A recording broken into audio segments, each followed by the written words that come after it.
और इस वक्त की बड़ी खबर चीन से जुड़ी हुई है। चीन से तनातनी के बीच army chief MM Naravane Ladakh पहुंच चुके हैं। सेना प्रमुख ग्राउंड जीरो पर हालात का जायजा लेंगे, जवानों से मुलाकात करेंगे। एलएसी पर भारत ने चीन की चालबाजी का करारा जवाब दिया था। 1962 के बाद पहली बार ऐसा हुआ है जब पेंगोंग त्सो झील इलाके की 3 अहम चोटियों पर भारतीय सेना तैनात है। ये तीनों सामरिक लिहाज से खास मायने रखती हैं। भारतीय सेना की मौजूदगी से चीन बौखलाया हुआ है और आज की बड़ी खबर यह है कि सेना प्रमुख जनरल एमएम नरवणे पहुंचे हैं लद्दाख। लेकिन इस बीच भारत चीन के बीच ब्रिगेडियर कमांडर स्तर की बातचीत भी हो रही है।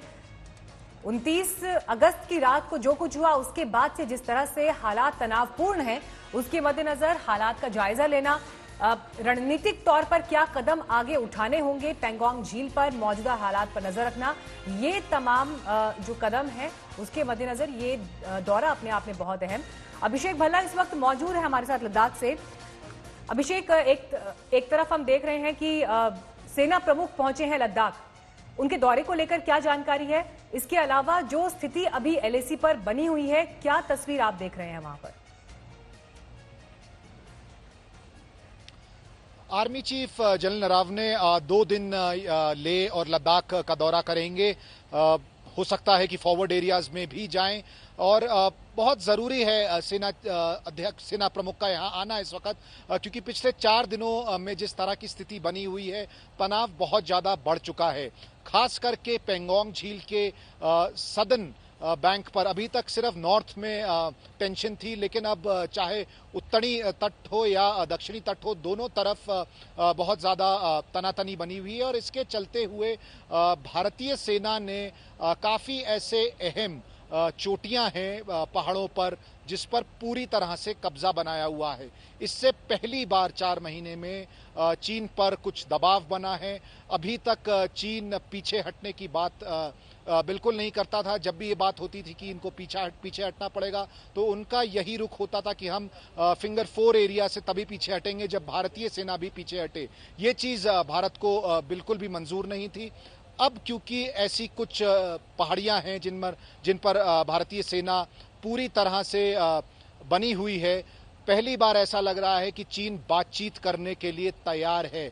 पिछले 4 दिनों में 3 बैठकें और हो चुकी हैं दोनों सेनाओं के स्तर पर, लेकिन कोई भी नतीजा नहीं निकला है। अब क्योंकि आर्मी चीफ यहाँ पर हैं, जाहिर सी बात है वो जायजा लेंगे जो डिप्लॉयमेंट हुआ है कुछ संवेदनशील इलाकों में उसका, और आगे की रणनीति क्या होनी चाहिए। ठीक है अभिषेक, आपके पास लौटेंगे, बने रहिएगा हमारे साथ। इस बीच एक बार फिर से बता देते हैं, ग्राउंड जीरो के हालात का मुआयना करने एमएम नरवणे वहां पर पहुंचे। अभिषेक, इस तरह की भी जानकारी मिल रही है क्या कि एमएम नरवणे के दौरे के बाद वहां पर रक्षा मंत्री राजनाथ सिंह भी पहुंच सकते हैं, क्योंकि अभी वो रूस दौरे पर है, उसके बाद?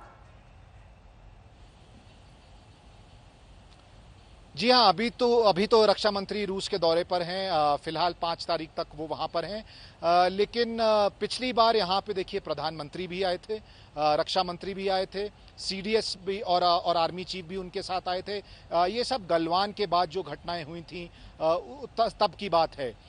तो जब प्रधानमंत्री आए थे एक बहुत बड़ा सरप्राइज था सबके लिए। कोई सोच नहीं रहा था कि प्रधानमंत्री खुद यहाँ पहुँचेंगे, फॉरवर्ड एरिया में जो है सेना के जवानों को संबोधित करेंगे। तो आगे आने वाले दिनों में हो सकता है कि पॉलिटिकल लेवल से भी एक स्टेटमेंट के लिए हो सकता है रक्षा मंत्री आए, लेकिन फिलहाल ऐसा कुछ प्लान नहीं है। ठीक है, बने रहिए हमारे साथ, क्योंकि सेना प्रमुख एमएम नरवणे का आज लद्दाख दौरा है। वहां पर सैनिकों की हौसला अफजाई के लिए वो पहुंचे हैं, तैयारियों का भी जायजा लेंगे। दरअसल एक रणनीतिक मूव होता है जब भी इस तरह का कोई एक्शन सेना की तरफ से, तो आपके सेनाध्यक्ष वहां पर पहुंच रहे हैं, आपके साथ खड़े हो रहे हैं और तमाम तैयारियों का जायजा ले रहे हैं। ये दर्शाता है कि दरअसल सेना को और मजबूती के साथ वहां पर दिखाना, उन्हें पोर्ट्रे करना और ये बताना कि हम किसी भी तरह की स्थिति से निपटने के लिए तैयार और सक्षम है। पेंगोंग झील पर जो हालात बने हुए हैं उसके मद्देनजर ब्रिगेड कमांडर स्तर की भी बैठक चल रही है। चीन से तनातनी के बीच लद्दाख दौरा आर्मी चीफ का। अभिषेक भल्ला लगातार वहां पर मौजूद हैं, ग्राउंड जीरो से हमें अपडेट कर रहे हैं।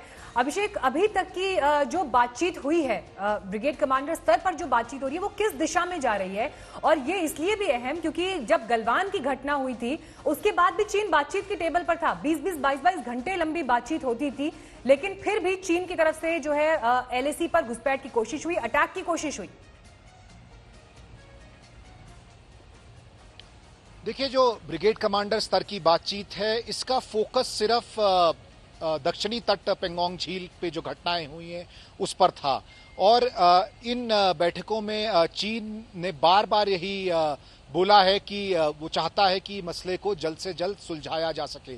तो हम कह सकते हैं कि थोड़ा बदलाव जरूर है उसके रुख में, लेकिन चीन जो बोलता है वो करता नहीं है। ये बहुत लंबा इसका इतिहास रहा है 1962 से। अगर आप मिलिट्री ऑब्जर्वर्स से पूछे तो वो बार बार ये वार्निंग, चेतावनी जरूर लगाते हैं कि चीन का कहना और उसका करने में बहुत ज्यादा फर्क होता है। इसके अलावा देखिए, 5 बार कोर कमांडर स्तर पर बातचीत हो चुकी थी। वो बातचीत थी पूरे ईस्टर्न लद्दाख में जो तनाव बना हुआ था उसको कैसे खत्म किया जाए। उस बातचीत में कुछ नहीं निकला। बार बार डिसएंगेजमेंट की बात होती थी कि किस तरह दोनों सेनाएं कुछ ऐसे कदम उठाएं जिससे मामला जो है सुलझ जाए। फिर वही होता था, चीन जो इसमें बोलता था वो जमीनी लेवल पे वो बात पूरी नहीं हो पाती थी। तो इस बार ब्रिगेड कमांडर स्तर पर भी कुछ उसी तरह का कथनी और माहौल करनी बना में रहा है। हमेशा से ही फर्क रहा है।